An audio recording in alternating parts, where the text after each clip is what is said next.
오늘 새해 첫 수요 예배를 드리는 날입니다. 성경 말씀은 시편 97편 1절에서 12절까지 말씀입니다. 함께 봉독하시겠습니다. 여호와께서 다스리시나니 땅은 즐거워하며 허다한 섬은 기뻐할지어다. 구름과 흑암이 그를 둘렀고 공의와 정의가 그의 보좌의 기초로다. 불이 그의 앞에서 나와 사방의 대적들을 불사르시는도다. 그의 번개가 세계를 비추니 땅이 보고 떨었도다.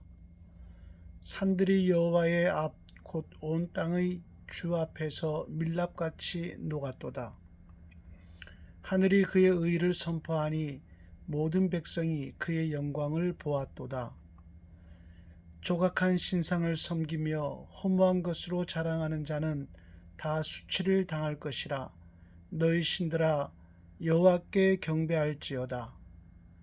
여호와여, 시온이 주의 심판을 듣고 기뻐하며 유다의 딸들이 즐거워하였나이다. 여호와여, 주는 온 땅 위에 지존하시고 모든 신들보다 위에 계시니이다. 여호와를 사랑하는 너희여, 악을 미워하라. 그가 그의 성도의 영혼을 보존하사 악인의 손에서 건지시느니라. 의인을 위하여 빛을 뿌리고 마음이 정직한 자를 위하여 기쁨을 뿌리시는도다. 의인이여, 너희는 여호와로 말미암아 기뻐하며 그의 거룩한 이름에 감사할지어다. 아멘. 오늘은 여호와께서 다스리십니다 라는 제목으로 말씀을 상고하겠습니다. 우리는 시편 95편부터 지금까지 계속해서 하나님의 다스리심에 대해서 묵상하고 있습니다. 하나님께서 다스리신다라고 하는 것은 하나님의 다스리는 나라가 있다라고 하는 겁니다. 이스라엘만 하나님의 나라가 아닙니다. 하나님의 나라는 전 세계를 뛰어넘어서 우주 만물을 포함한 모든 나라가 하나님의 나라인 것입니다. 우리가 속해 있는 은하계와 같은 은하계가 우주에는 수십억 개 존재하고 있다고 하니 우리가 하나님께서 우주를 어떻게 다스리시는가 라고 하는 것에 대해서는 자세히 알 수 없지만, 그러나 우리가 살고 있는 이 세상을 보면 하나님께서 어떻게 다스리시는지를 우리가 알 수 있게 됩니다. 이 세상 자체가 모두 하나님의 통치 아래 있는 하나님의 나라입니다. 그러나 그 가운데에는 하나님의 통치를 받는 곳이 있고 하나님의 통치를 거부하는 곳도 있습니다. 역사를 보면 하나님의 통치를 받는 나라와 민족과 백성은 항상 승리하고 번성했던 것을 볼 수 있습니다. 아브라함은 늘 하나님의 통치를 받는 사람이었습니다. 그러나 롯은 하나님의 통치를 잘 받지 않는 사람이었습니다. 하나님의 통치를 받은 아브라함은 시작은 미약했지만 끝이 창대해졌습니다. 그러나 롯은 시작은 좋았지만 끝이 실패로 끝난 사람이었습니다. 끝이 창대한 나라, 끝이 창대한 가문을 이루기 위해서는 꼭 하나님의 통치를 받아야 하는 것입니다. 그럼 하나님의 통치를 받는 나라와 백성은 어떤 모습일까요? 오늘 성경 2절 말씀 보면 구름과 흑암이 그를 둘렀고 의와 공평이 그의 보좌의 기초로다, 이렇게 말씀합니다. 모든 물체는 기초가 튼튼해야 안전한 것입니다. 하나님을 하나님으로 또한 통치자로서 경고하게 하는 기초는 바로 공의와 공평입니다. 공의롭지 못하고 공평하지 않는 나라는 하나님께서 다스리시는 나라가 아닌 것입니다. 그러므로 하나님의 통치를 받는 나라와 백성은 반드시 공의로운 나라, 공의로운 사람들이어야 합니다. 하나님의 공의를 우리가 어떻게 다 알 수 있겠습니까만, 성경 말씀을 통해서 우리는 하나님의 공의를 알 수가 있습니다. 즉 하나님께서 성경을 통해서 허용하신 것을 행하고 허용하지 않으신 것은 안 하고 사는 것이 하나님의 공의를 충족시키는 삶이 되는 겁니다. 우상을 섬기지 않는 것이 하나님의 공의입니다. 주의를 거룩하게 지키는 것, 부모를 공경하는 것, 살인하지 않는 것, 간음하지 않는 것, 도둑질하지 않는 것, 거짓말하지 않는 것, 이웃의 것을 탐내지 않는 것이 하나님의 공의인 것입니다. 공의의 기준은 성경 말씀입니다. 성경 말씀은 1.1획도 바뀌지 않습니다. 어제나 오늘이나 영원토록 동일합니다. 그러므로 하나님의 공의도 바뀌지 않는 겁니다. 인류의 생활 환경은 변화하게 될지라도 인류의 생활 법도는 바뀌지 않는 겁니다. 그러므로 하나님의 통치를 받는 나라와 백성들은 주님 오시는 그날까지 늘 성경 말씀대로 살아야 하는 것입니다. 그게 바로 하나님의 공의를 이루는 거룩한 삶이 되는 것입니다. 하나님께서는 성경 말씀을 통해서 순종하는 자에게 복을 주시고 불순종하는 자에게는 화가 있다 이렇게 말씀하셨습니다. 다시 말하자면 하나님의 통치를 받는 나라와 백성에게는 복을 주시지만 하나님의 통치를 받지 않는 나라와 백성은 화가 있다라는 말씀입니다.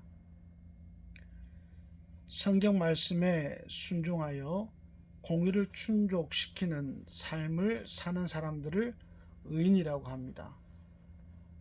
11절 말씀을 보면 하나님은 의인을 위하여 빛을 뿌리고 마음이 정직한 자를 위하여 기쁨을 뿌리시는도다 라고 말씀하셨습니다. 콩 심은 데 콩나고 팥 심은 데 팥납니다. 무엇이든지 심은 대로 거두게 되는 것입니다. 하나님께서는 의인들을 위하여 빛을 뿌리신다고 말씀하십니다. 기쁨을 뿌리신다고 말씀합니다. 빛이나 기쁨이나 모두 좋은 것들입니다. 하나님은 의인들을 위하여 좋은 것을 뿌려주시는 겁니다. 좋은 것을 하나둘 주시는 게 아닙니다. 좋은 것을 수북하게 뿌려주시는 겁니다. 콩 한 알 뿌렸는데 콩 한 알 나지 않습니다. 콩 한 알이 30배, 60배, 100배의 콩으로 수확하게 되는 겁니다. 하나님께서 의인들을 위해서 빛을 뿌리시고 기쁨을 뿌리신 것은 빛의 열매를, 기쁨의 열매를 30배, 60배, 100배 풍성하게 맺게 하시는 축복이 되는 겁니다. 여러분, 빛된 일, 빛의 열매 하나만 있어도 얼마나 좋습니까? 우리 삶에 있어서 기쁜 일 하나만 있어도 얼마나 행복합니까? 그런데 의인들에게는 빛의 열매, 기쁨의 열매를 풍성하게 뿌려주신다라고 하나님께서는 약속하고 있습니다. 올 한 해 말씀대로 사시는 하나님의 다스림을 받는 의인 성도가 되셔서 하나님께서 여러분들의 인생의 빛으로 기쁨으로 충만하게 뿌려주시기를 축복합니다. 그러나 이에 비해서 말씀대로 살지 않는 사람들에게는 화가 따르게 된다고 성경은 말씀하고 있습니다. 7절 말씀을 보면은 조각한 신상을 섬기며 허무한 것으로 자랑하는 자는 다 수치를 당할 것이라. 너희 신들아 여호와께 경배할지어다 라고 말씀하고 있습니다. 하나님께서 분명히 우상을 섬기지 말라고 하셨는데 어떤 신상을 섬기는 것은 하나님의 통치를 받는 것이 아니라 통치를 거부하는 겁니다. 하나님은 주 안에서 자랑하라고 말씀하셨는데 허무한 것으로 자랑하는 자도 하나님의 통치를 받고 사는 것이 아닙니다. 오늘 성경 말씀은 이런 자들, 하나님의 통치를 거부하며 살아가는 자들은 다 수치를 당하게 될 것이라 말씀하고 있습니다. 하나님께서 주시는 화로 인해서 실망하게 된다, 당황하게 된다라는 뜻이 되는 겁니다. 하나님의 통치를 받지 않고 살던 사울 왕이 다윗에게 자기 왕의 자리를 빼앗겼을 때 얼마나 실망했을까요? 얼마나 당황스럽겠습니까? 그래서 하나님께서 다스리시는 나라와 백성들은 악을 미워해야 하는 겁니다. 10절 말씀을 보면 여호와를 사랑하는 너희여 악을 미워하라. 그가 그의 성도의 영혼을 보존하사 악인의 손에서 건지시느니라 라고 말씀합니다. 최근 우리나라의 사회적 분위기를 보면 자기들의 생각에 맞으면 선이고 자기들 생각과 틀리면 악이라고 말을 합니다. 그래서 우리나라는 반쪽은 의인이 되어 있고 반쪽은 악인이 되어 있습니다. 어쩌다가 나라가 이 지경이 됐는지 모르겠습니다. 그러나 하나님께서는 하나님의 말씀을 지키는 것이 의이고 지키지 않는 것이 불이라고 말씀합니다. 또한 하나님의 말씀을 지키는 것을 선이라 말씀하시고 지키지 않는 것을 악이라고 말씀합니다. 악을 미워하라 라고 하는 말씀은 하나님의 말씀을 지키지 않고 살아가는 삶을 미워하라는 말씀입니다. 이 말씀은 그냥 좋은 말로 하시는 말씀이 아니에요. 아주 단호한 명령의 말씀입니다. 부모가 아이들에게 마음 상할까 싶어서 너 이렇게 하면 어떻겠니? 이렇게 부드럽게 말하는 말이 아니에요. 너 그거 하면 안 돼. 하지 마. 라는 의미입니다. 하나님 말씀대로 살아. 라고 하는 뜻이 바로 악을 미워하라 라는 말씀에 담겨 있는 그런 의미가 되는 것입니다. 바울은 고린도후서 13장 7절에서 우리가 하나님께서 너희로 악을 조금 더 행하지 않게 하시기를 구하노니 라고 말하고 있습니다. 또 데살로니가전서 5장 22절에서는 악은 어떤 모양이라도 버리라 이렇게 말씀하고 있습니다. 이 말씀들은 조금이라도 하나님의 말씀을 벗어나는 악한 삶을 살지 말라라고 하는 것입니다. 하나님께서는 악을 미워하는 자들, 즉 하나님의 말씀에 순종해서 살아가는 사람들에게 이렇게 약속하셨습니다. 10절 말씀 보면은 여호와를 사랑하는 너희여 악을 미워하라. 그가 그의 성도의 영혼을 보존하사 악인의 손에서 건지시느니라 라고 말씀합니다. 이 말씀에서 성도의 영혼을 보존하신다는 말씀이 무슨 말씀입니까? 사람들의 육신은 유한하지만 영혼은 영원하잖아요. 다만 사람들의 영혼이 천국에서 영원한가 지옥에서 영원한가가 문제가 되는 것입니다. 하나님께서는 악을 미워하여 하나님 말씀에 순종하며 하나님의 통치를 받으며 산 사람들의 영혼은 요즘 계시록에서 말씀하시는 것 같이 예수님 재림하실 때에 첫째 부활에 참여해서 1000년 동안 왕노릇하게 하신다고 약속하고 있습니다. 그러나 악을 미워하지 않고 하나님 말씀에 불순종하며 하나님의 통치를 거부하며 자신의 생각과 뜻대로 살아가는 사람들은 첫째 부활에 동참하지 못하고 둘째 부활의 때에 일어나 둘째 사망, 곧 지옥, 불못에 던져지는 고통을 당하게 되는 것입니다. 오늘 말씀을 맺겠습니다. 하나님께서는 우주 만물을 다스리시는 분이십니다.